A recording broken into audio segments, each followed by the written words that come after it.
What's up, guys? In this video, what I want to do is tackle 3 difficult problems that you can expect to see when trying to solve a system of equations by graphing. Now remember, when we're trying to find the system of equations by graphing, what we're going to want to do is graph the 2 lines and then use the intersection point. And you can see in this first example, I have both my equations in standard form. Now we want to find the intersection point of our 2 equations. We want to make sure that our 2 equations are going to be in slope-intercept form. Remember, that's going to be in the form of y equals a mx plus b. The reason why these problems can trip up students is because we have to go ahead and solve each of these equations for y. So the first thing I'm going to do is I'm going to go ahead and put both these equations. I'm going to do work on the left-hand side, and I'm going to go ahead and solve for y. So let's go ahead and rewrite the first equation. All right, now let's go ahead and solve for y. So again, what we need to identify is what is being applied to y, right? You can see we are adding a 4x because that's a positive, and we're actually multiplying by -5. So therefore, I'm just going to go ahead and apply my inverse operations to go ahead and solve for y. Okay, and you see this problem wasn't too bad, right? Y equals a 4/5 x. Now again, we don't have a b, so you could always go ahead and write that in as a 0. So basically my y-intercept is going to be at 0, and then the slope is, right, the change in the y over the change in x is going to be 4/5.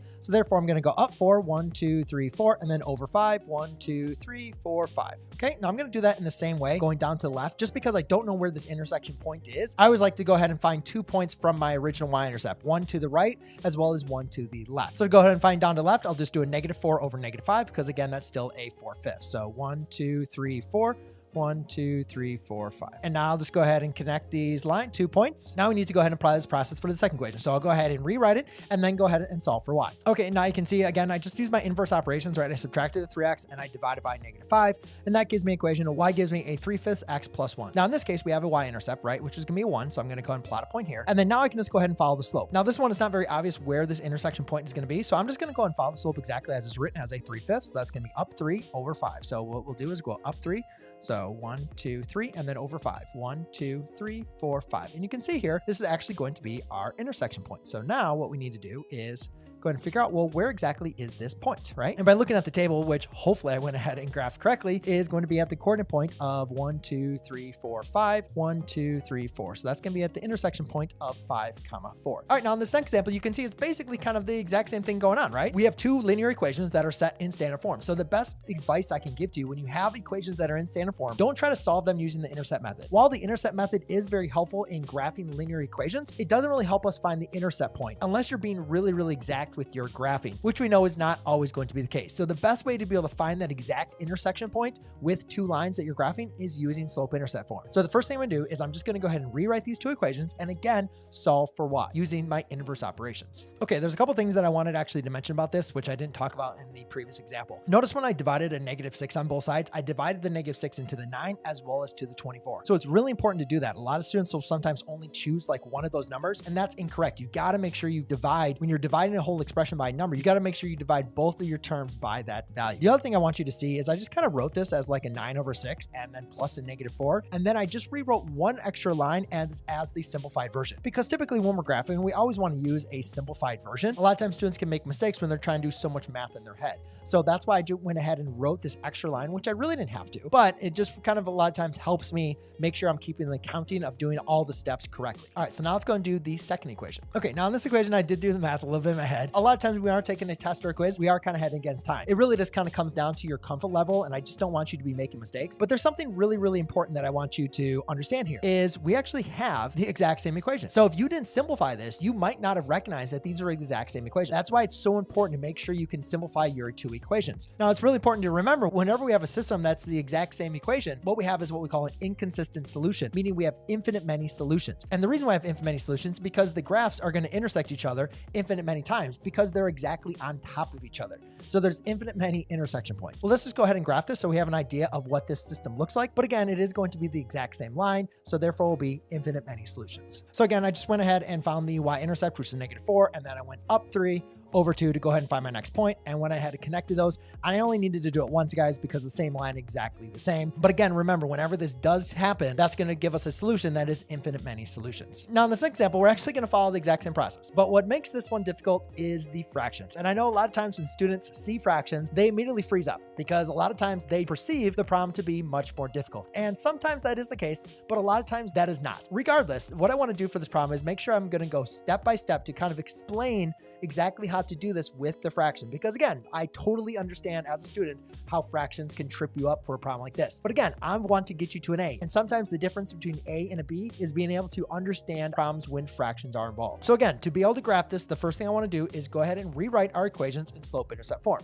So therefore, we have to use our inverse operations. So the fractions are not going to make the inverse operations any more difficult. We just have to undo what's happening to the y. So we recognize the y is being added to the 1/2 x as well as being multiplied by a -3. So again, just like the previous problems we did, we just need to undo these inverse operations. However, this is where some fractions will start to get difficult. But the first thing we want to do is just go ahead and subtract a 1/2 x to both sides. And now we need to undo multiplying by -3. So therefore, we're going to divide by -3 on both sides. Now again, make sure you distribute this -3 to both terms. And again, here's where students a lot of times will get confused, because now I have an equation of y equals a -1/2 x divided by -3 plus a 10 divided by -3. This is where things get confusing. So first of all, we need to understand, how can I simplify -1/2 divided by -3? Now, again, it's really important to remember, whenever you're dividing by a number, multiplying by the reciprocal is the exact same operation. And the reason why, again, that works is I can rewrite -3 as -3/1, right? And if I multiply it by its reciprocal, a 1 over -3, what does that turn into? That turns into a 1.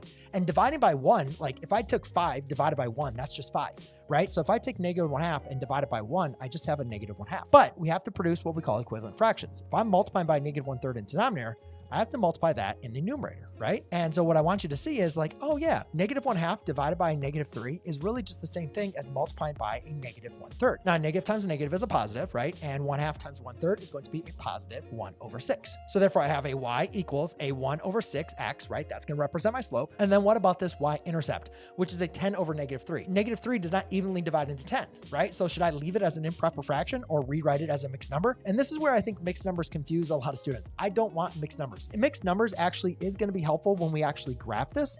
But for right now, for writing the equation, let's just leave this as an improper fraction. Okay, now the reason why writing it as a mixed number will be helpful, because if you wanted to graph this line, like this can be confusing for a lot of students. Now again, the first thing we need to do is be able to identify what the y-intercept is. I don't want you putting this as a decimal, right? What I want you to do is think about, like, what is -10 over 3? Like, where is that on the y-axis, right? How do I find that value? So what I want you to do is just kind of go ahead and convert your improper fraction to a mixed number. And again, that does help you actually plot the value. Now forget about the negative for a second. Let's just do 10 over 3. Now, how many times is 3 divided into 10?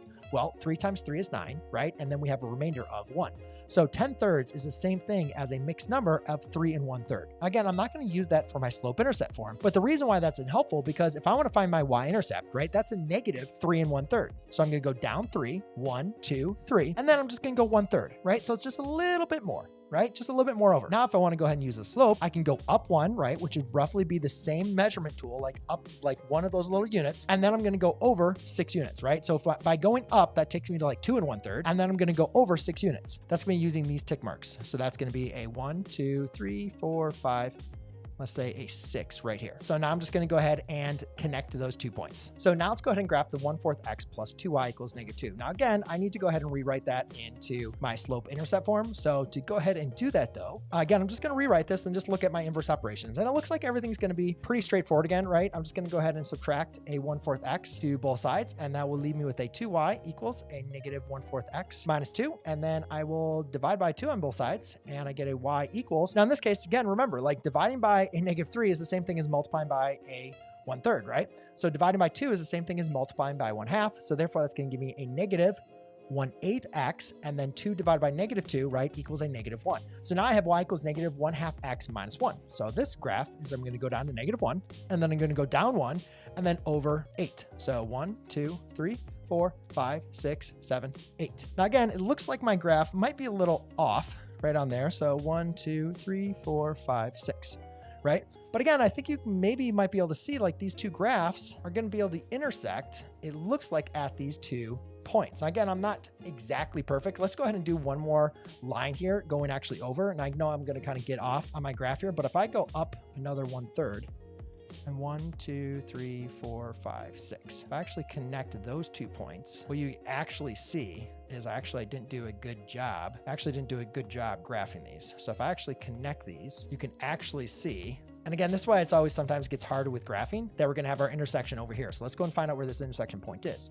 So 1, 2, 3, 4, 5, 6, 7, 8, down, -2. The best way to be able to check this would be able to use a algebraic approach. But again, graphing depends on the restrictions. It's just important to be able to understand how to be able to graph something when you have fractions to write in slope-intercept form, as well as how to graph something when you have fractions. You don't always have to have a y-intercept as an integer to be able to graph the equation. Just make sure you kind of keep the spacing exactly the same, so therefore you can go ahead and solve. So there you go, ladies and gentlemen. Hopefully this video was helpful, and hopefully you are now prepared to go ahead and get that A. If you need more examples on solving system equations by graphing, or you want to go and take a look at the notes that I provide in my courses, then go ahead and check out the resources and playlists I have for you down below, or go ahead and check out my next video I have for you here. Cheers.